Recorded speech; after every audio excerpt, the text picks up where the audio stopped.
Dexy, I know you're gonna kill this shit.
Ladies and gentlemen, welcome back to the other side of the corner. Welcome to your latest Chelsea Aftermath episode number 12.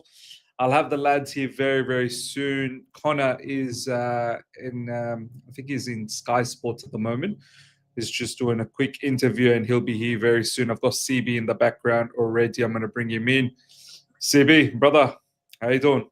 Good morning, brother, man. How you doing, man? I'm not well. I'm not gonna lie. How you doing though? No, I can completely understand that you're not well, bro. At least you got to sleep it off a little bit. I've been up because for me it was early morning in Sydney, Australia, so I had to endure the entire day work, and yeah, I haven't had the chance to sleep it off. So for me, it's still fresh. I saw your post-match reaction. That was powerful, bro. That really was powerful. I think you nailed every point post-match. For anyone that's interested that hasn't watched CB's post-match reaction, it's in the description. The link is there, so go and give that a watch. CB, bro, like, just talk to me, man. Hey, how are you feeling? How are you feeling? I'm very disappointed. I'm disappointed not because we're in a position like 2-3 years ago under Pochettino where we're questioning, are these players good enough or not? It's not anything of that sort. It's more so disappointment because I know the capabilities of this squad. I know how good these guys can actually be. We have seen it just as recently as last week against Barcelona, midweek game as well. We saw the levels that these lot can play at. So when they put performances like this, which subsequently leads us to no longer talking about a title in December the 3rd, it's very frustrating.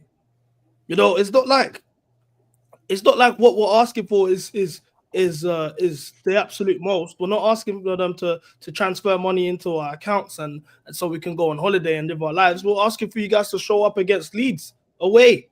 A big this is a rivalry the same way I look at Barcelona and Arsenal like a rivalry. It's Leeds. Where was the energy, the passion, the fight? We got out muscled in that midfield. It took us about 25 minutes to put the ball on the floor and actually play football. We had no answer for them in the middle of the park. I saw Andres. I know Andres Santos coming in he had big shoes to fill with Caicedo, but he was quality against Burnley, who are also a newly promoted side. He done a great job in terms of winning his duels, all sorts. I did not see that player yesterday. Enzo Fernandez, the player that we saw the last 2 games, I didn't see him. He was at fault for the second goal as well. I think Maresca should have put in at halftime. I know he's managing minutes. We got a lot of games during this December period, I understand, especially a lot of away games. But I would have put Reece James in and slapped him in that midfield. And then taken off one of Delap and João Pedro. Ideally, maybe Delap, put João Pedro up top, just so we have extra legs in that midfield because that's where we lost the game. It was through the middle of the pitch. Bro, you know what? First of all, big up, Connor. We're gonna get to you very, very soon. But big up to you, and you know, making your appearance again on the channel. I've got so much to ask you, Connor, in terms of tactical side of things. But we're gonna get to that. I wanna fully focus on the emotional side of things. As CB, as you mentioned, you know, from minute zero, CB, from minute zero, I could see the attitude.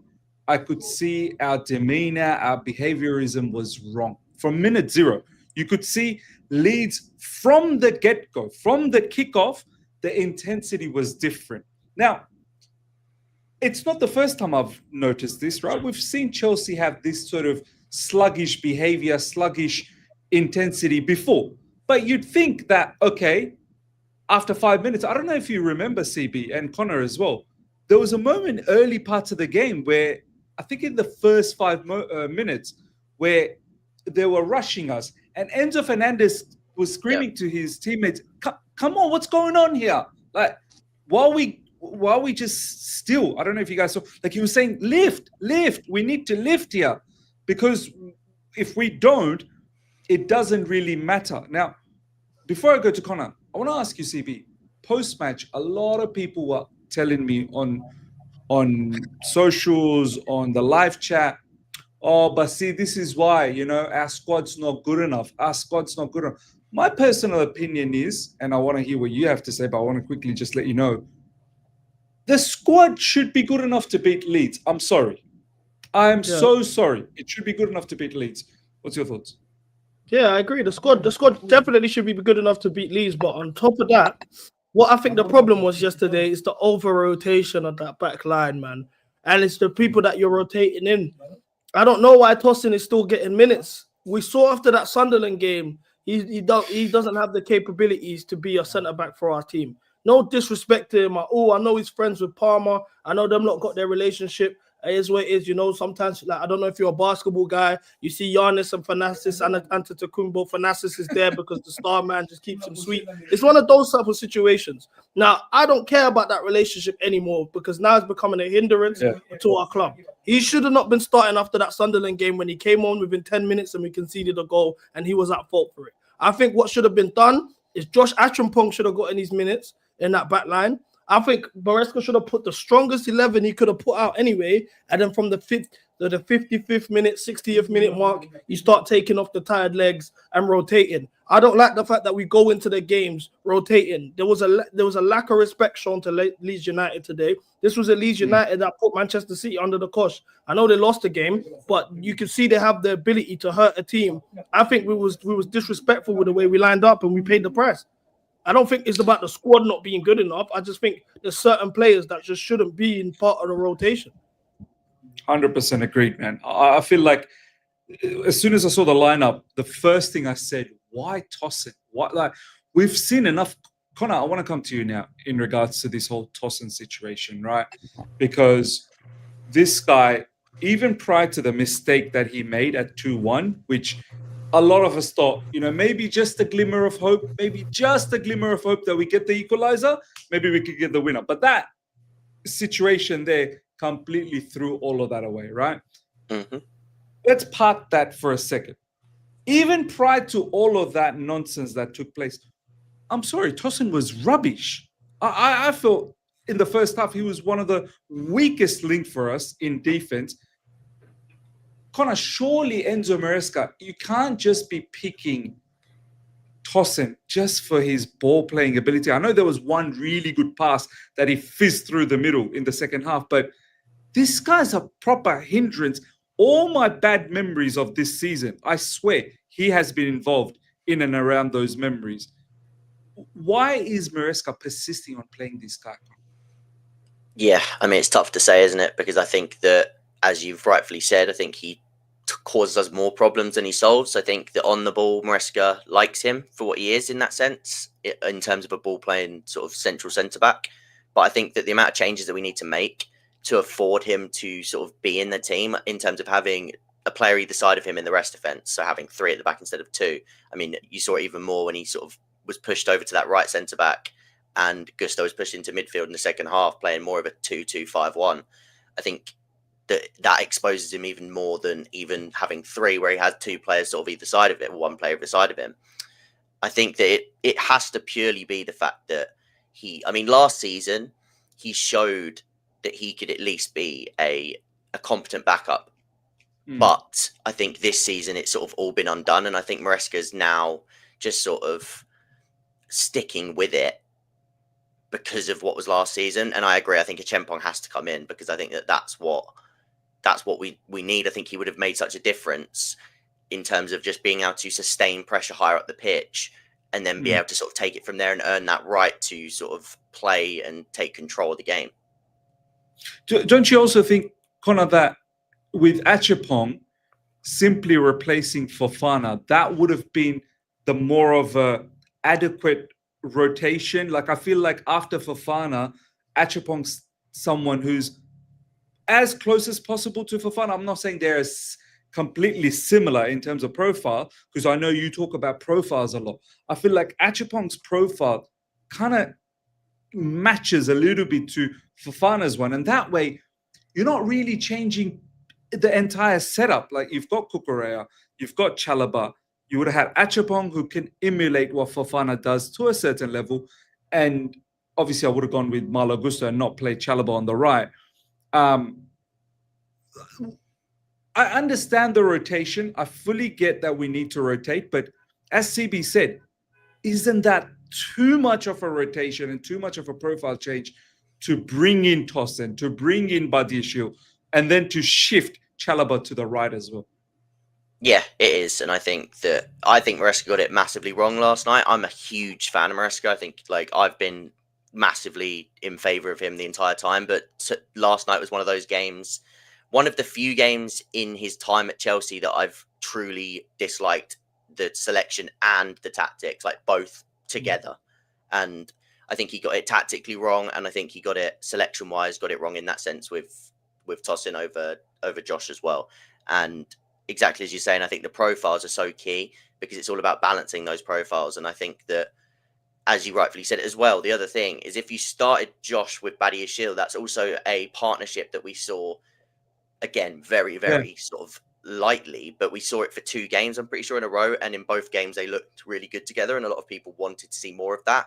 So that's another sort of string to that bow of having those two together and building a partnership of like sort of that's your backup partnership compared to say Trev and Chalobah, who have built their sort of quite a strong one so far in the bigger games so far. So I think that it's a tough one to call because it must be a trust thing and we don't see behind the scenes. And I think that that's where someone like Tosin is like so valuable in terms of what managers will be looking at.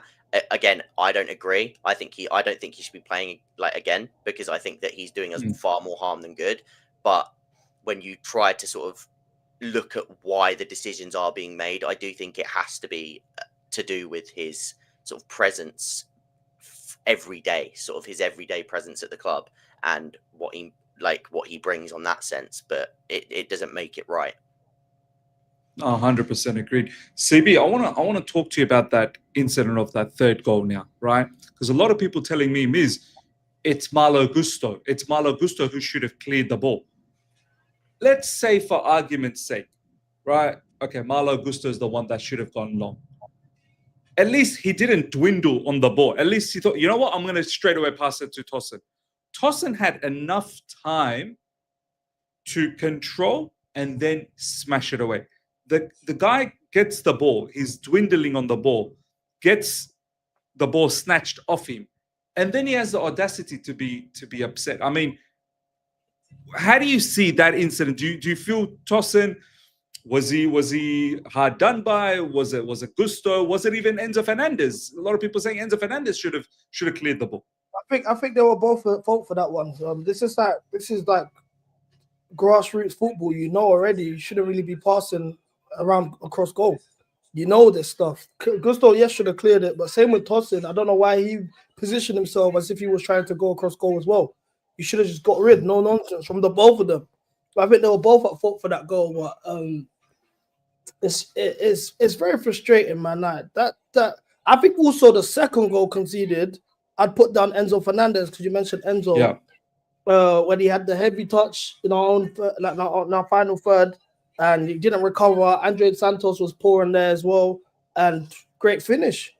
The first goal I put on Liam Delap. He lost his man in the corner.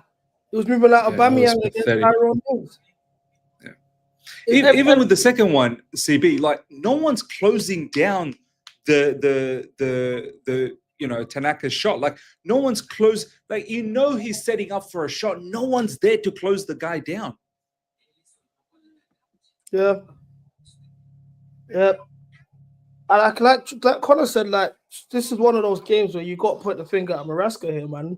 Because I think when Gusto came on, when he's done the halftime changes, you can see, much more positive approach. We got an early goal. It's 2-1. Let's take it to them now, and it's the same slow build up.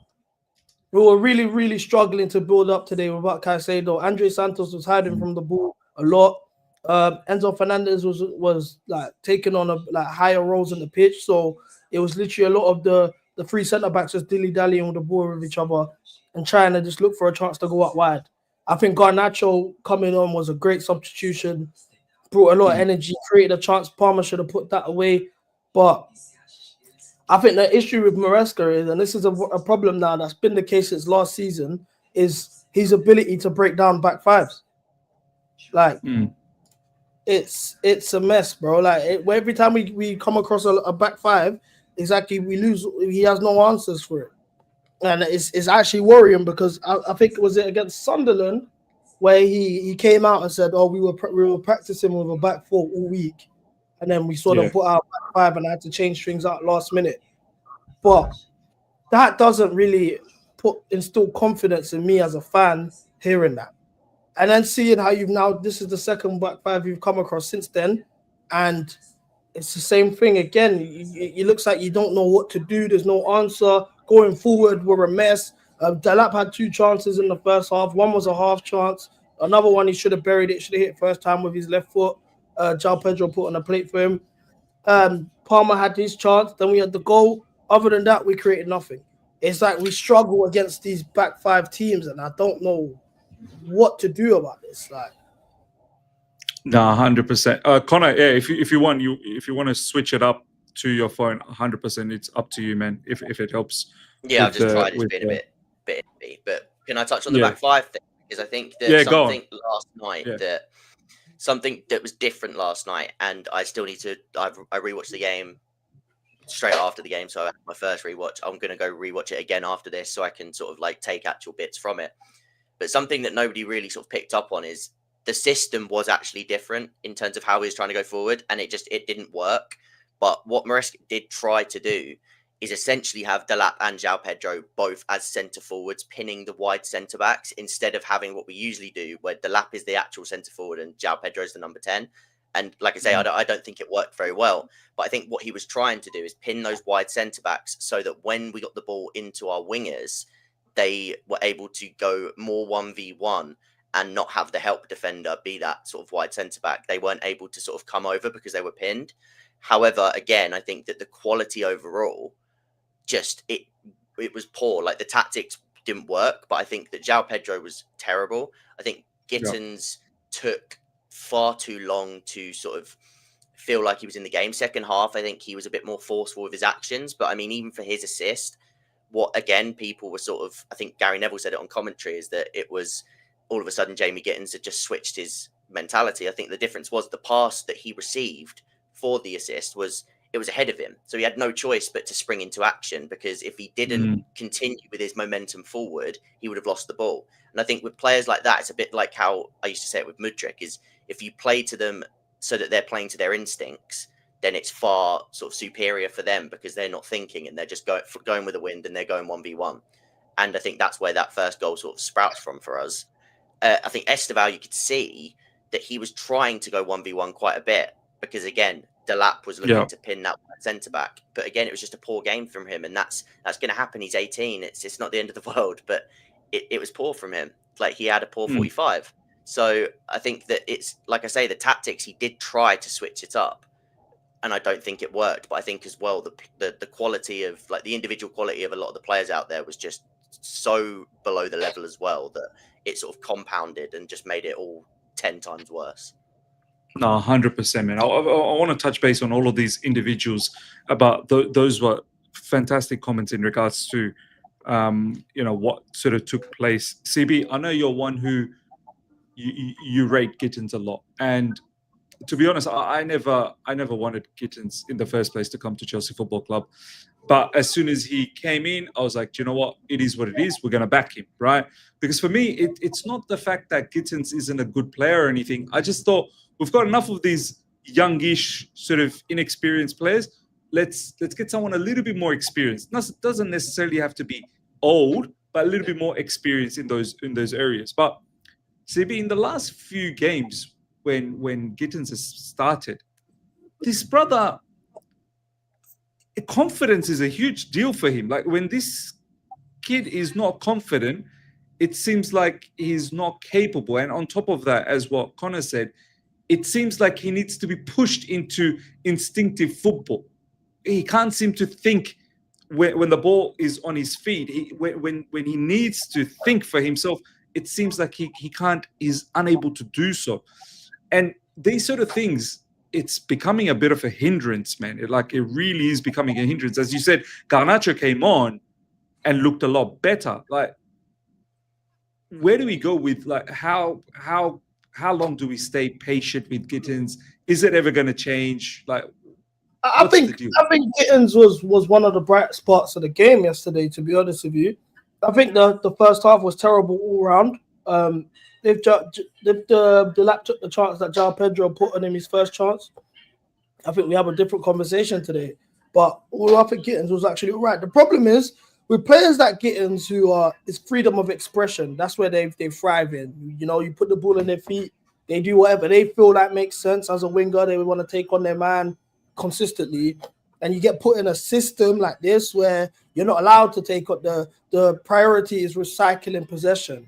You're not going to expect him to take on his man consistently. He's going to be a lot of, you know what I'm saying, taking many touches, seeing the opportunity. Okay, and maybe this is not the safest opportunity. Let me pass it back, and consistently doing that. That's also a system issue. It's the same thing we were seeing with Jack Grealish when he was at Everton, and prior to him going to Everton, at Man City with Pep.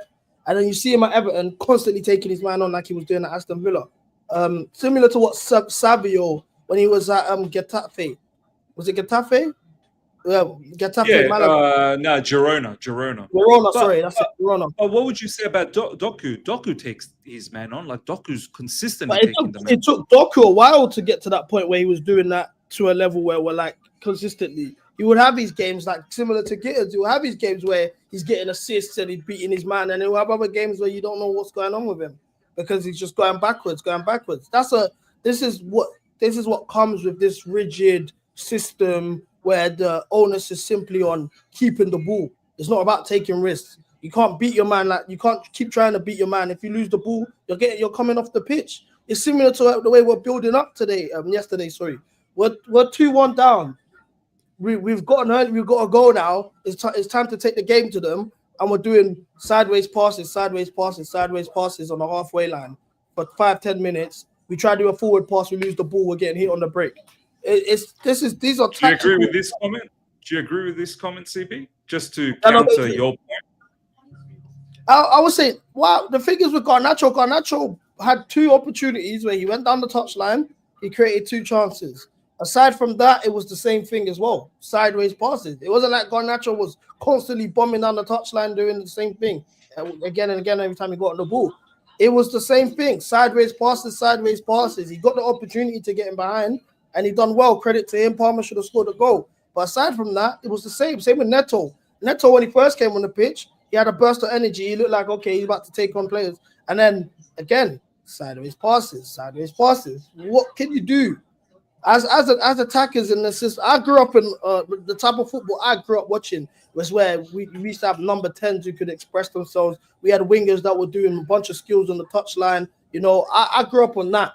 So when I'm seeing this, I know this is tactical. This isn't just it's not like the players are decided not to. Even Esteval yesterday in that first half, he had 2 times where he tried to take on his man. He lost the ball twice. And from then on, it was sideways. He was getting the ball going sideways. These are tactical instructions. They have to keep the ball.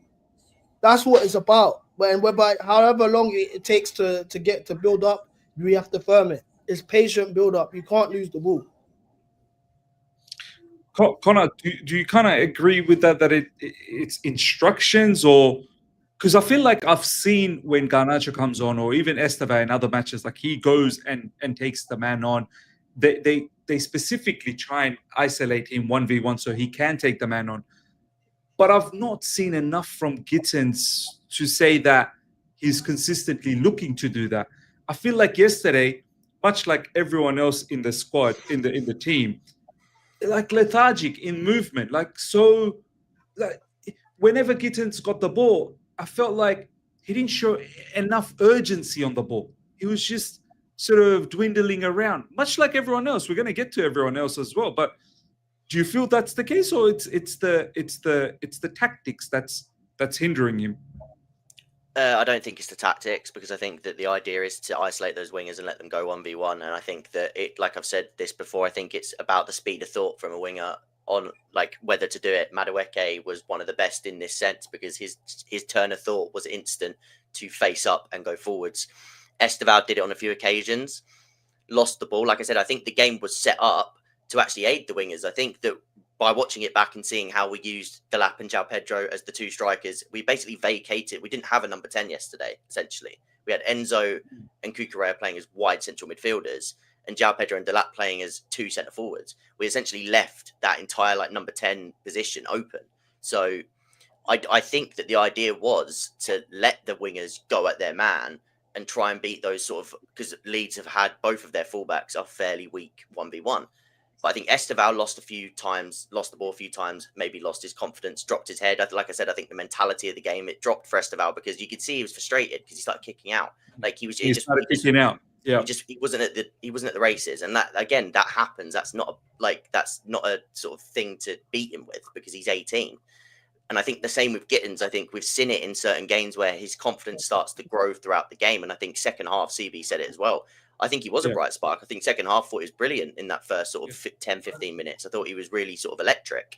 And I think that's what you want from Gittens. But I think that you need to, and this is less tactics now for me in terms of building confidence, but more about sort of the reception that the players get as they fail. Because one thing I always say about wingers that I want from those wingers in those wide areas is them to have a goldfish trait where they can fail 3, 4, 5 times. Vinicius Jr. is probably my go-to reference for this, because if you watch an entire game of Vinicius Jr., it's very rare he'll have an entire sort of game where he's brilliant, faultless, but he's a moments player, and he'll have that one brilliant sort of spark, and he'll create a goal, and he'll create something, and something will happen, and he'll get credited with it. And that's what I think Gittens can be. He just needs to, and it's same as when Noni was a bit like this as well. I think they just need to be direct and really sort of take the moment and not worry if they're going to fail. And I think that breeds from the fans' reaction, because if he loses the ball and the fans sort of get a bit frustrated and things like that, then it can just turn into the player and their mentality becomes to go sideways. So I think that's an issue. And especially with younger wingers, that is something you have to overcome.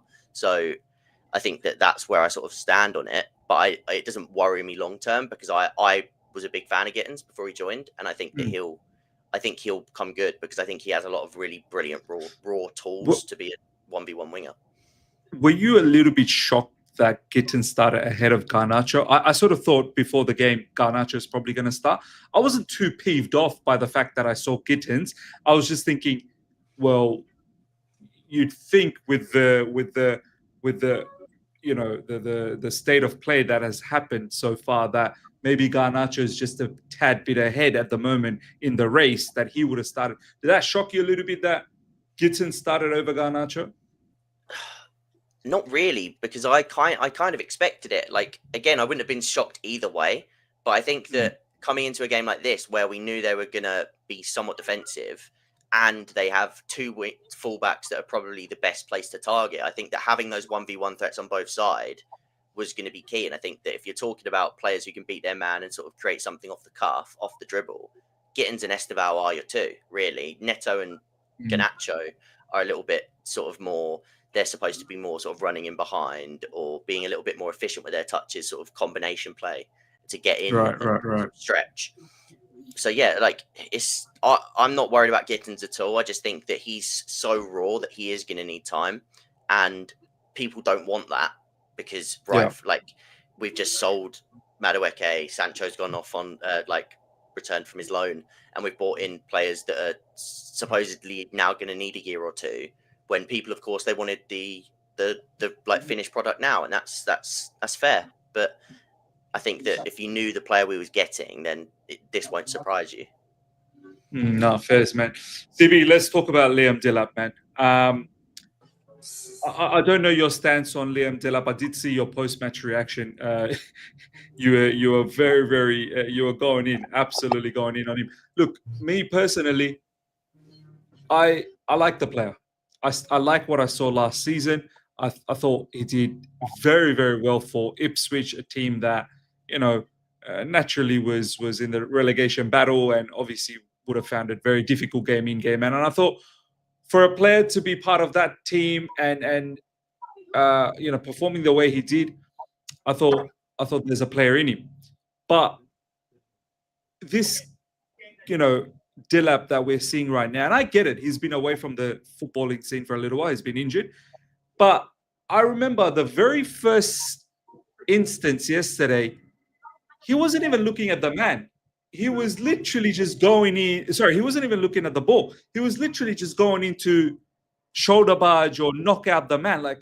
This guy, I don't know what's wrong with him. He's more focused on just taking out people as opposed to what can I do with the ball. I said when I watched the Man City game against Fulham, Erling Haaland, and I'm not trying to compare Delap to Erling Haaland. All I'm saying is Delap learn a few things from Haaland, the way he utilizes his body. The way Haaland's not there to wrestle. He literally puts up a shield that bounces people off him, which then creates space for himself to either shoot or pass.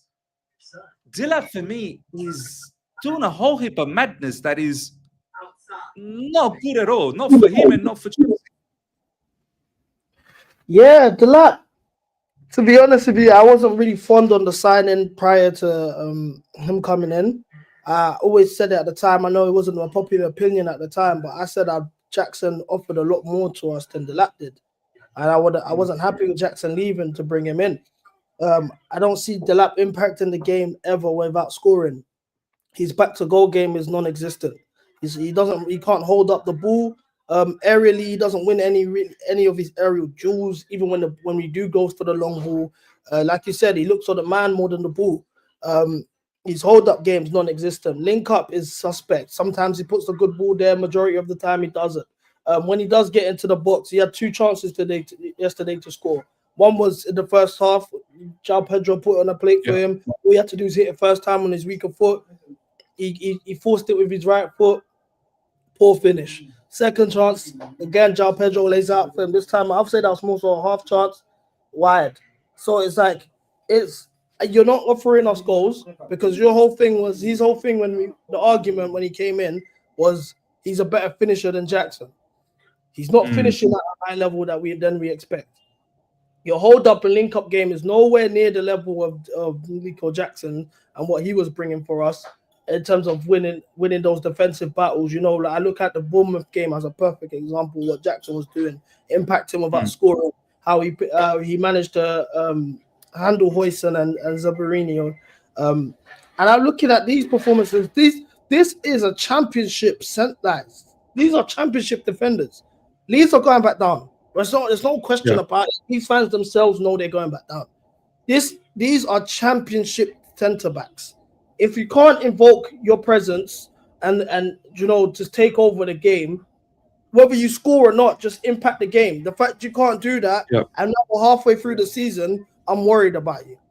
I'm looking at our Strasbourg. At Strasbourg, the striker they got, I forgot his name, Pachili or whatever his name is. Pinicelli or something, yeah. He's a better striker than Delap. Like, this is the thing. Why do Strasbourg have a better starting striker than us right now? We're about to go into the January window. We're halfway through the season now, and I haven't seen that Leeds striker, bro. Forget about Dominic Calvert-Lewin, but Nemecha looked a lot more better the way he was bullying us around. Do you know what I mean? He looked a lot more better than Delap. I just think that clearly have done such a good job in terms of certain, like the midfield, for example, rebuilding the midfield. They've been great with. I look at I know a lot of people don't really rate the wingers as much, but Neto's actually he's getting it together a bit. I think Gittens is one for the future. Esteval obviously one for the future. But when it comes to the striker position, that's something that they've continuously gotten wrong, and it needs to get addressed. I don't like the way we handled it this summer, and it's coming back to bite us now. Like this Delap experiment. I'm sorry, man, it's not cutting it. I'm not convinced whatsoever. Connor, last time you were here, All You Can Eat Chelsea, I was really excited that Delap, João Pedro, maybe something. You can help each other out. Do you know what I mean? Delap, hold the ball, lay it off to João Pedro, and João Pedro can score some goals. Similarly, João Pedro, look for Delap and see if you can set him up for some goals or link up and do something together, combination. But boy, oh boy, their chemistry is so far off it. It's not even funny. João Pedro obviously didn't have a good game either, and he hasn't had a good game for a little while now.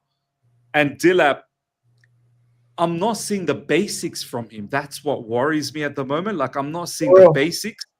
Like, forget about the extra stuff. Bro, control the ball. How about your first touch? How about hold it for a second?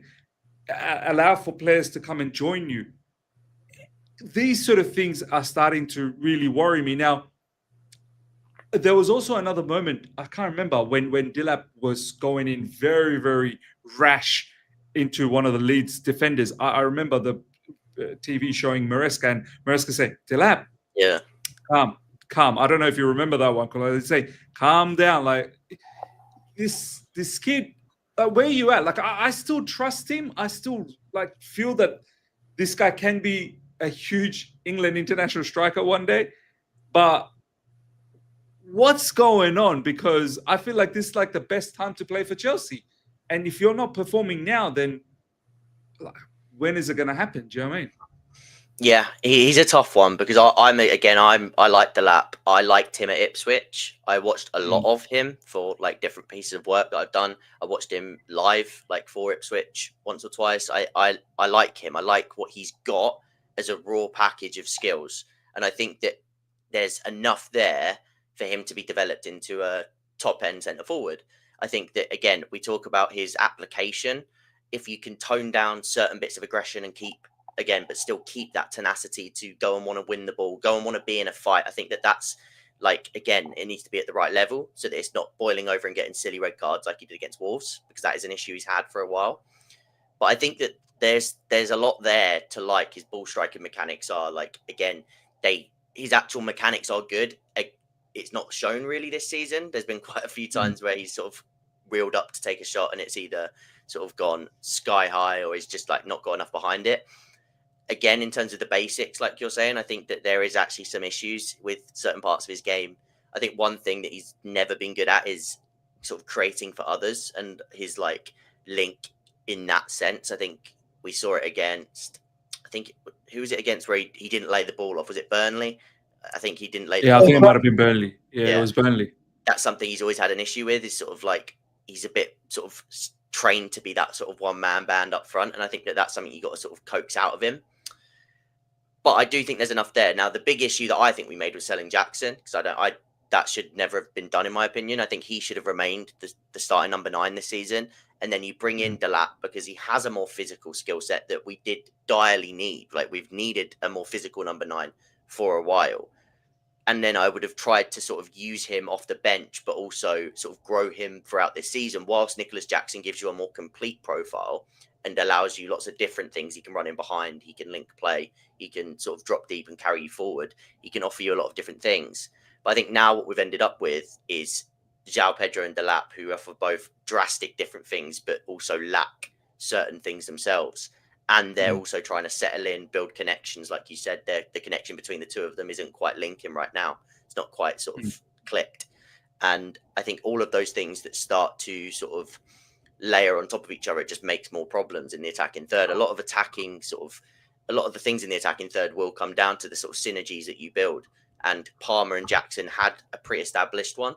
And I think Palmer and Delap is one that you can start to see, because we saw it even in glimpses. He sort of looks for that Delap run where Delap can be a little bit more of a nuisance and sort of drag the defensive line forward. And even if he's not the one scoring the goals, he can be impacting the games, as you said. I think that that's something that I wanted Delap to be more of, is just pushing the back line away, occupying central defenders, and then allowing those other players to shine, which is something I still think he can do, given the right sort of game plan for him to do so.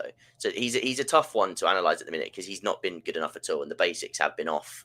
And I think that things are starting to sort of compound and become worse by each game week. But I'm not worried about him overall, especially at the £30 million price. And we also haven't mentioned Omega, because you mentioned Strasbourg. I think the difference with those two is Omega is, again, he's going to frustrate a lot of people. I'll let everybody should know that straight away. Like, Omega is, he frustrated me when I was watching Crystal Palace the other day. Yeah, I said straight away post-match that I think he's a little bit still undercooked. Like, he will frustrate, but he's undercooked. He will frustrate, but he will score goals and he will get big chances, because he arrives in those positions a lot and he has an eye for that. And he's also, again, he's got that stature, that sort of 6'5" stature, where he can almost like sneak in front of the defender. He's got long limbs. He can sort of get his toe to a sort of a chance that other players can't.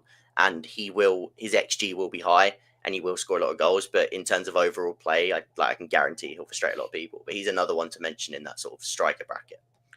I want to ask both of you guys. I'll start with Connor, and then I want to hear what CB has to say, because I want to use this next question as a segue to what I want to really talk about, is Enzo Maresca as well. You guys both mentioned about Nicholas Jackson. Me personally as well, I didn't really actually want him gone either. I just felt that he wanted to leave. I want to ask both of you guys, and I'll ask Connor, you first. What do you think went wrong here? Like, do you think he's had a fallout with the manager? Do you think the board wanted to get rid of him?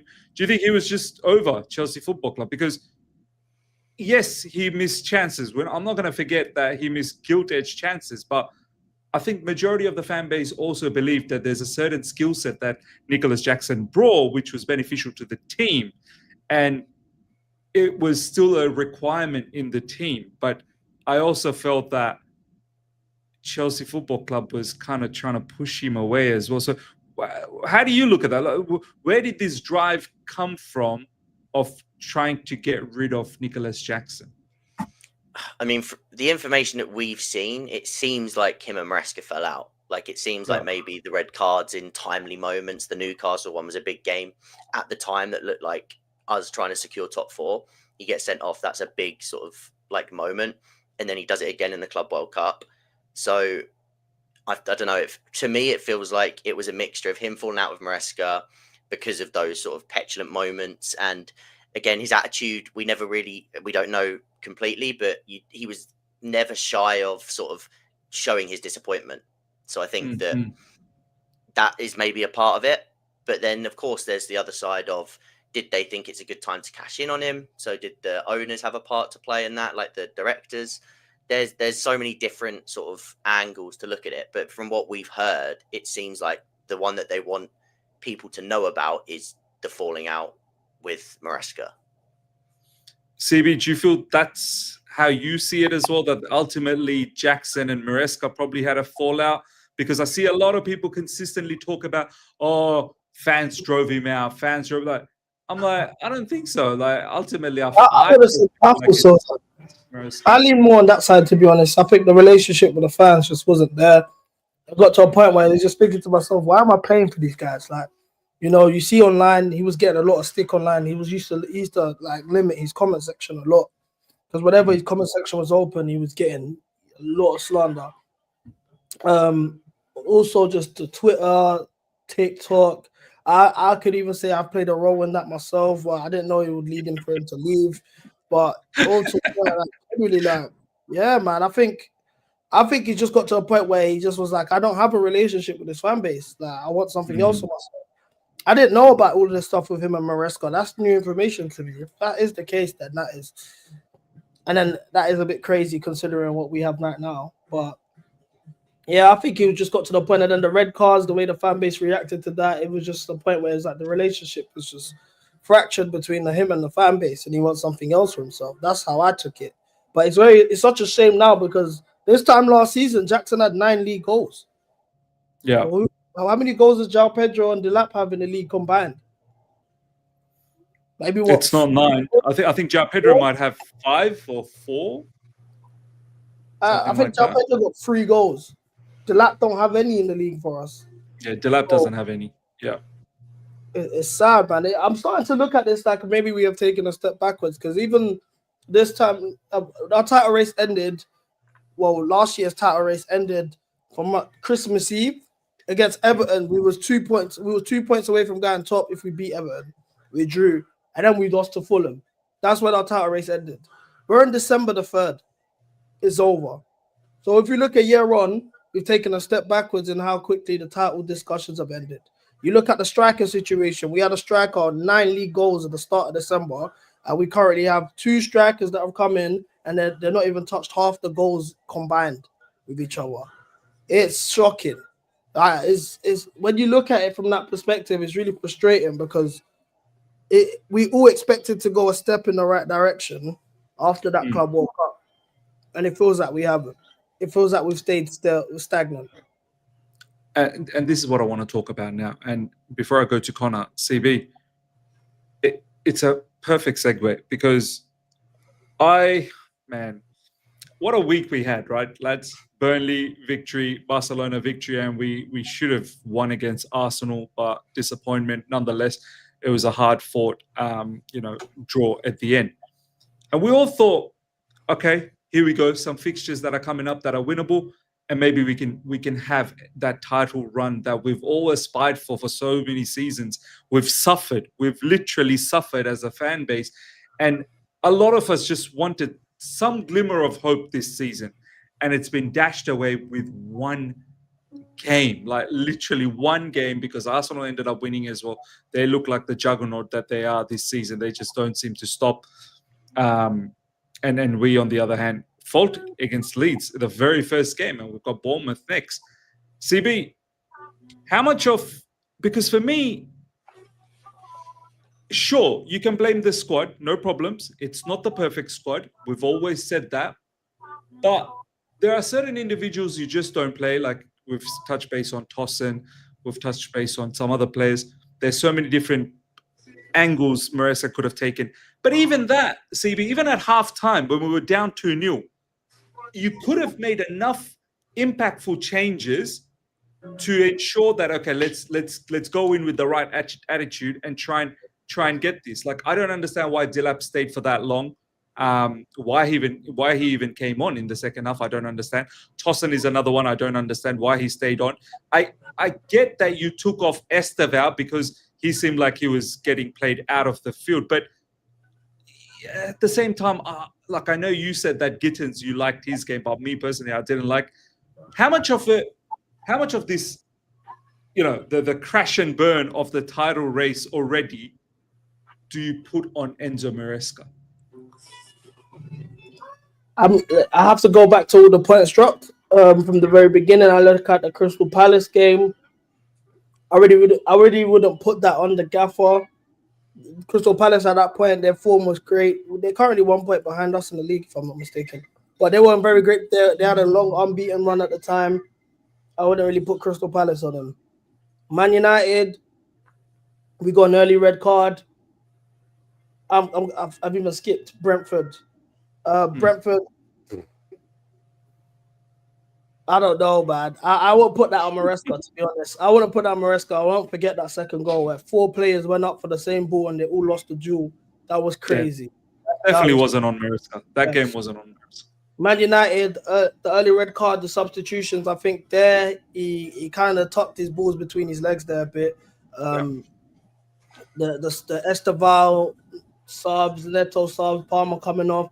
We lost all our attacking intent, and then they ended up going 10 men, and we had nothing we could really do apart from just João Pedro hoping he can produce a moment of magic, and he actually done well there. Brighton, again, red cards. His reaction to the red cards was once again pragmatic, and it didn't help us in the sense that we ended up conceding a bunch of goals, and we had no answer going forward again. Sunderland, subbing on Tosin, I'll put that on him, to be honest with you. We were 1-1. We were at home. We could have took the game to them. He subbed on a defender, and in turn, that defender led to a goal. Today, yesterday, I keep saying today, he over-rotated. That's the most simple way to put it. I think he over-rotated. I look at all the top teams. You look at Arsenal right now challenging, but when these lot go into games, regardless of their schedule, they got their core starting 11 that are playing, and then they take off tired legs. That's how you're meant to go about things. It's not FIFA where we're just going to rotate all the players. Karabeg, I don't know what doing Champions League games. Yeah, Karabeg, once again, over-rotation. It's over-rotation. And it's like, I don't understand why he does this. This is an issue that I had with him last season when we were doing the whole A team, B team thing. And I was like, we can mix them both together. We don't have to do Team A and Team B. And that's what led to a lot of players being unhappy and wanting to leave, like Felix and Kunku, Renato Vega, because the rotation was so staggered. It was either the A team plays or the B team plays. You don't mix them both together. I think today he should have just done the core starting 11. I would have understood if he took Wes out because he needs to rotate Wes, and James maybe played 45 minutes and came off. I would have understood that. But the rotation is what killed us today. I'm putting that on the manager. You don't rock up with a back line of Chalobah, Badger, and Tosin, bro, and expect to like that is crazy. We went into especially when there's no Caicedo either. Right, this is mad. Yeah, I'll put that on him, but it's not a lot of the points dropped. I'll say, what did I say? Crystal Palace, Brentford, I didn't put on him, but Brighton, United, and this one is on him, and Sunderland as well. Connor, look, I've never been Maresca. I still rate him as a manager. I think he's a very good manager, but I can't sit here because I get numerous amount of people in the live chat complaining about the squad non-stop. And I feel like that's such an easy scapegoat here, such an easy way to get out here. But that's how I feel. That this is why this season I've been looking at Enzo Maresca a lot more. And just like CB, I agree with him. There's so many games already this season. I feel like you as a manager, you've made some wrong decisions, man. Achapong's there. I know Hato hasn't done well, but at least utilize him. Utilize him. We've bought him. Like, he's been touted as a very, very good player from Ajax. How much do you put the blame on Enzo Maresca of our dropping off points, and also now, the fact that we're so desperate? I know you always thought that we're never in a title race. I know you never thought we were in a title race, but there's quite a lot of people that did think that we may get ourselves in that conversation. How much do you blame Enzo Maresca here? Overall, not a lot. I think for yesterday, I do. I think he got it wrong yesterday in multiple ways, and I think he made some wrong decisions with the red cards, more so the United one. But again, those are games that I'm not willing to tout down to him, because by time, like, you're already at a huge disadvantage with 10 men. Yes, we showed it against Arsenal, and that's a big thing. Like, that's a positive, but I'm not willing to point those two games on Maresca purely, even though I don't agree with like every decision he made within those. But I think that we're talking about rotation, and yes, that's Maresca's choice, but we're talking about players here. Like, we don't have a very durable core. We have two, maybe even three of our main core players that they cannot play every week. So like every 2 times a week, 3 times a week. So then what you end up with is the decision of you either build a core that doesn't include them, which is crazy because you can't build a core that doesn't include Reece James and Wesley Fofana. So the other option is that you have to rotate them, because otherwise they're going to go down injured anyway, and you're going to be in more trouble. Wesley Fofana could not have played this game. Like, he would have been red zoned 100% with his situation. And I'd be absolutely shocked if Reece wasn't in the red zone either, due to how he's been used in the last week playing. Yes, he played 45 against all Burnley. three. I think he played all three games. He played 45 against Burnley, came off. But again, it's not always to do with like the minute management as well. It's like, that's 3 games of high intensity, especially Barcelona and Arsenal, where Arsenal, that was a big game for Reece. He was everywhere. He looked like he was absolutely knackered by the time that game was finished against Arsenal. Yeah. So those two, for me, they couldn't. I wouldn't have had them anywhere near the pitch yesterday, because I think it does more harm than good if they go down injured for the rest of the season, because they're so important, and we've seen why they're so important because of the performance yesterday. So it's a catch-22, because you want them on the pitch, but if you can't do much about that. I agree. Like, again, I think the big one is just learning that, or hoping that he comes to the realization that Tosin does too much harm, and it starts to mean that Josh is more of a rotation piece instead of him, because that suits the rotation more. But like I say, those two players, they can't play every game. So you're instantly not going to have a centre-back pairing that plays week in, week out together, because it's not possible unless you don't do it with Fofana. And then, the midfield, again, Caicedo being out was a huge one that we couldn't help. So the rotation, I'm not massively putting down to him, because I think that it's quite forced. But like I said, I think he got yesterday wrong, regardless of rotation. I think he got the Tosin selection incorrect, and I think he got the tactics incorrect anyway. So that's not like me absolving him of blame, because I still think he got it massively wrong. But I think in that specific point, I don't put much on him. No, fair enough, man. I get it. Look, ultimately, there are certain things he can do better. There are certain things that the players are not doing well enough. And there is certain flaws in the squad as well. So completely understand all different facets of it. CB, where does this leave us now then? Like, where's your headspace like for the rest of this season? We're 9 points away from Arsenal, so I've said it in my post-match review after the game against Leeds that I'm not going to talk about the title anymore. Like, I think I'm going to stop doing that, even though I wanted to. I know you wanted to, CB. But where you at? December's just started, and we've got a bare amount of games coming up. Let's just throw our eggs in the Champions League basket and get a cup, one of the domestic cups. I'm going for the Carabao Cup because it's the nearest one. The finals in February. So Yeah, man. Champions League and the Carabao, and then we'll talk about the FA Cup when it's time to talk about the FA Cup. The league, let's just get our top four, put our top four race in the bag, man. That's all. It's a shame. It's a shame, but do you know what's crazy? Then we don't start doing this. This is when it ends up being. Do it, bro. Do it, bro. Do it. We're more likely to win the Champions League than the league with this group of players. Like World Cup team. World Cup team. Maresca's one of the best cup managers as well, in my opinion, based on what I've seen from him so far. And yeah, I think that's where we're more likely to have our success this year. It's not in the league.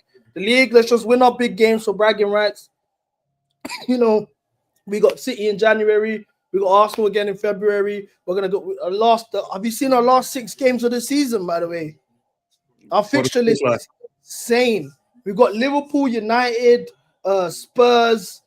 It's madness. It's madness. But looks like we should win all of them. We generally do well. Yeah. So, like I'm saying, all these big 6 games, let's show up for bragging rights and let's just get enough points to get top 4 football. You know, it's gonna be a roller coaster in the league moving forward now. And then let's just throw all our eggs in that Champions League and Carabao Cup basket. We haven't won a domestic trophy in 8 years, so it'd be nice to get one.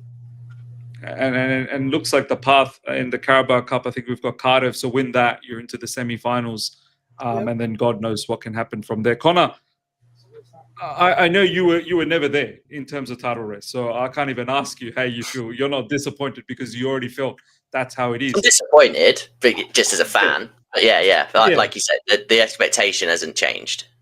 Exactly. So for you, once again, like, is it just a matter of just getting to top 4, solidify the top 4, get into Champions League again?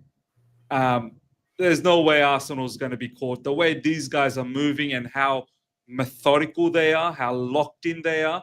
I mean, the way Mikel Merino scored, I don't know if you got to see that goal against Brentford. Like, it was just, this guy, I don't rate Mikel Merino, but he scores goals. He scores goals. Like, he'd be our best striker. Yeah, seriously. He's putting up numbers that some of the strikers would love to have. And inside the box, this guy's is a magician.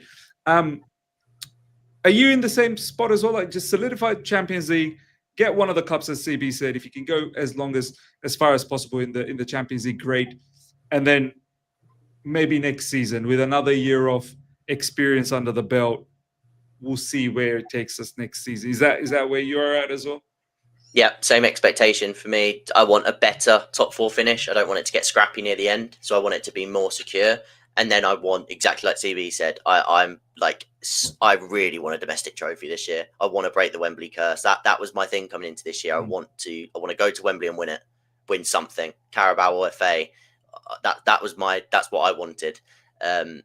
So yeah, win that and then secure top 4 finish, and then let's, like CB said, let's see what we do in the Champions League, because for one-off games, even 2-leggers, I know that tactically we can hang with the best, and I know for a fact that we can. So let's see what we can do in the Champions League. Why not? 100%, man. Why not? And I wouldn't mind a one bit, man. Champions League. If we can get that again, wow, that'll be a celebration and a half. Faisal, thank you so much for the super chat. We'll just quickly go through the super chat now. This team, Chelsea side, is good, but not capable of going to hard environments and getting points on a regular basis. Our depth just isn't good enough. I don't necessarily think it's always about the depth, because there are players that we could have used. I think it's about the attitude. Like, as CB mentioned in the beginning, you need to know the rivalry between Chelsea and Leeds. Like, you don't just rock up at Leeds and just be nonchalant and be at half pace and think you're just going to roll up Leeds because you're Chelsea Football Club. Because, I've got, Enzo Fernandez, World Cup winner. I've got Cucurella, European champion. Like, you're just going to rock up and just do your thing. You got to, because you look at Leeds team, on paper, you're laughing. You're really laughing. Half of the players, I swear to you, I didn't even know. Now I do know. I know who Tanaka is. I definitely know who Tanaka is now. I had no idea who he is before the game. But it's about application. It's about making sure they were winning every duel. They were winning the second ball. They were pressing intensely. Their energy all up was immense. If if you don't do all of that, then forget about squad depth and tactics and this, that, the other. Those things are secondary. First, you got to match, if not exceed, the opposition in all of those facets, and then only the tactics and depth will come into play. I think right the thing now, is as well is with Yeah, go that on. is exactly. I think they link together because to get into a game and secure it, you need to earn the right to play. And I think in those first 20 minutes, we suffer so much from getting bullied, and we're so reliant on a few individuals to stop us getting bullied and allow us to Yeah. settle into a game which earn us the right to play. And once we've earned that right to play, we start to look good. The tactics come to fruition and things start Correct. to tick into place. But it happened against Sunderland. We were put under the cosh. Yes, we got the early goal, but we still put under the cosh for about 20 minutes at the start of each half, essentially. Even in the second half, started strong, took ages to get under sort of control, and we end up losing the game. Happened last night against Leeds, happened against Wolves in the 4-3 as well. In that second half, they came out and did the exact same thing.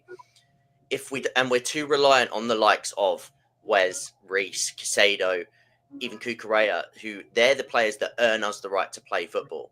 And last night we was without three of them. And again, then that comes to depth, and that alludes to his point, because I don't think we have enough players in the depth ranks that do that job and afford you the right to play. So if you're then missing those key sparks, then everything tumbles with it. So I think that's when it comes to going to those hostile away grounds. I just think that's something we're not built for right now, unless you have those players on the pitch together to bring that leadership. So it's tough. It's a tough one to assess, really. No, 100%, and I fully get it. And on top of that, if you start bringing in players like Tosin, it really starts igniting a whole heap of mess. And I also have to talk about, just quickly before we go into the next Super Chase, Caicedo. That red card looks so foolish now, man. That red card really does look very foolish against Arsenal, because we're going to miss Caicedo, and Caicedo is another one of those leaders. You know, him alongside Enzo Fernandez, that would have given us a little bit more impetus in a game against Leeds, which unfortunately it hasn't. And I'm not having a dig at Andre Santos. I think Andre Santos is a fantastic player, but as Connor said, you need to have some of these leaders in and around here. I think in that game against Leeds, there wasn't enough leaders there. That's the problem. We took away too many of our things that make us good. Asad, thank you so much again. We are worse than last season, not good enough. Not for me. We're worst. Yeah, I don't think we are worst. I think we're going in the right direction. It's just I wanted a little bit more, and it seems like it's going to be again a top 4 fight. Asad, once again, thank you so much. Last show I said we go as far as Maresca woke tactics. Yeah, Asad, I know you don't like Maresca, so we'll keep it at that. Bonnie, thank you so much for the super chat. There's nothing Delap does that warrants a start over Mark Yu, Nepotism FC. Do you know what? Just quickly on this, lads. Mark Yu at this moment, I feel like, and I know he didn't do heaps when he came on against Leeds, but by then the game was already dead. But this kid, from what I saw, who was it against that he scored that goal, that lovely goal? Was it Burnley? He assisted against Burnley. He assisted to Enzo.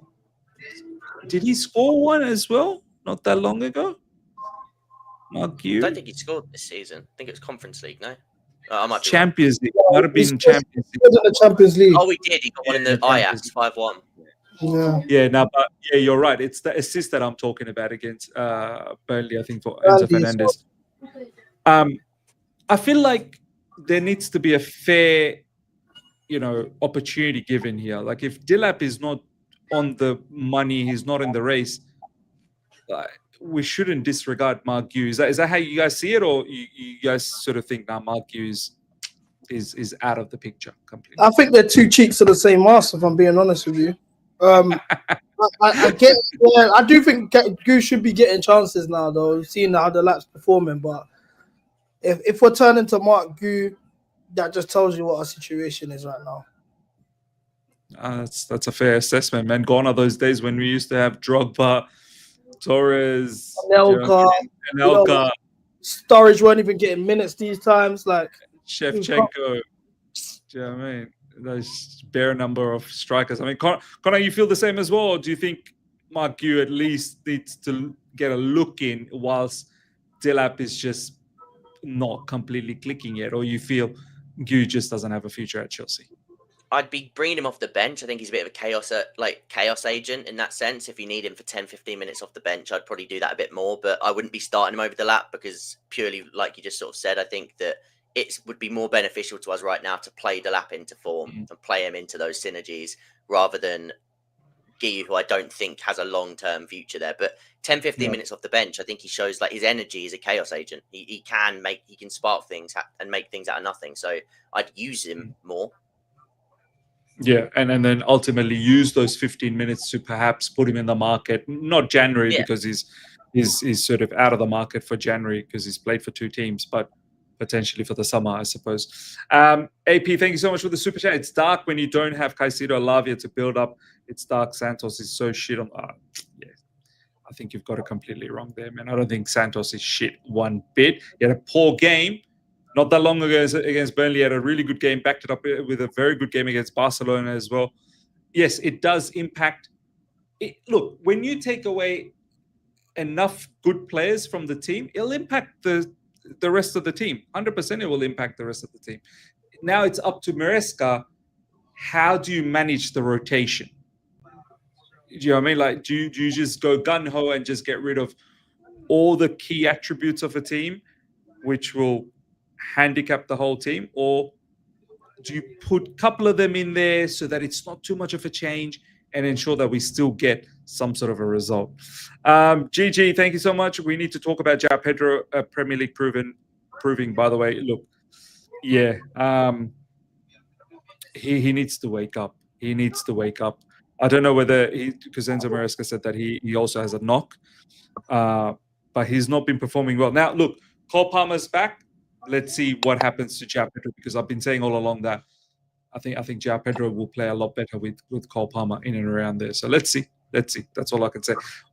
We all know João Pedro's quality, so I'm not going to sit here and all of a sudden say, "Oh, this player is a nonsense player," which he isn't. Retro Park, thank you so much for the super chat. Normally, a young team gets flustered by big teams, not small teams. We are consistently inconsistent, and you never know which Chelsea will show up. Look, I'm now, and to wrap things up, we'll go to Connor and then go to CB. I'm now confused for the match against Bournemouth next up. Like, I don't know what to expect. I'm not really sure, because this match against Leeds has really hurt me. And I'm just going to go to the Bournemouth game. Serve me whatever. I don't know. I'm not really sure. So you show me what team is really gonna turn up, and we'll take it from there. I don't have any expectations moving into this game because I don't know. After that match against Leeds, I'm absolutely like gobsmacked by it. Like, what's your thoughts for the Bournemouth game, Connor? A bit like you, like I'm unsure what's going to happen. I think, of course, like the players like Wes and Reece will come back in, so that's a huge like positive. But it's tactically such a different game as well from what we're used to, sort of with those sort of back 5 teams that we're facing so often in the Premier League now.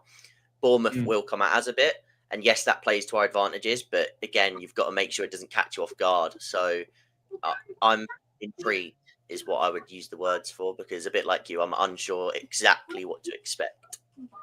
Oh, fair, man. CB, I feel like there won't be too much different to Leeds. In fact, probably a little bit more quality, but same intensity as Leeds, same physicality. What are you expecting for that Bournemouth game? Are you going to that Bournemouth game, by the way? No, I won't be there. I'm not putting myself through that in person. That's crazy. But, my next game will be Atalanta away next week. That's gonna be amazing, man. Yeah, I don't know what to expect. I'm the same with you guys, man. But my mentality, because of the PTSD from last season, I've already switched to that mentality already. Where we had 5 games to win. My headspace is already there, so I'm like, listen, just strap up and enjoy the ride, man. Pause. Like, genuinely, bro. You know, like, it's gonna be a roller coaster, man. This December. Guys, man, you know how it is as Chelsea fans in December. I thought we would have beat the December curse, this year. Same. On the 4th game. So I don't know, man. I don't know what to expect. I'm hoping for 3 points, but Don't be shocked if he drop points. I'll be honest. But we're about to. Semenyo's not even been in good form the last couple games. Yeah, I promise you, he's gonna get a contribution. Watch you come back into form this game, bro. Exactly. Watch you come back to this form. But nah, look, it's been a pleasure talking to both of you guys. Live chat, it's been a madness as well. Thank you so much. Smash up the like button and make sure, most importantly, subscribe to both of these people. Honestly, they're one of the top content creators coming through the Chelsea ranks at the moment. Thoroughly enjoy all of their stuff. As I said, Connor's YouTube channel link is in the description. CB's YouTube channel link is also in the description. And also check out CB's post-match reaction. I'm telling you, it was powerful. The way he emotional talk straight after the game, he landed everything. So make sure you go and watch that as well. Until next time, everyone, take care. See ya. Goodbye.